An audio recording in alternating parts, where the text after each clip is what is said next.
This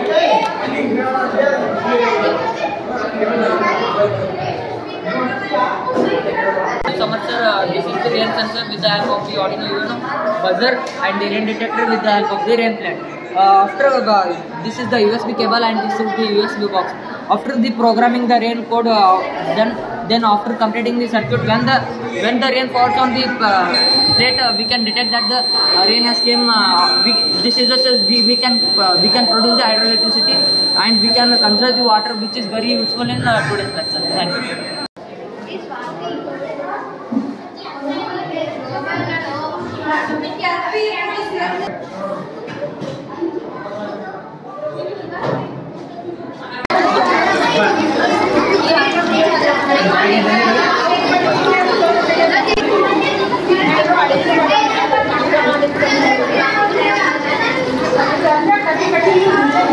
Good morning, sir.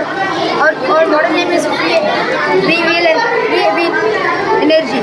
The materials required to do this are sticks, water cap, two wheels, tank, pipe, DC motor, light. The process of working. The falling force of water rotates the wheel. The wheel generates the mechanical energy. The mechanical energy is transported to the turbine through head. And turbine converts the mechanical energy into electrical energy. And you can see now that the light is on.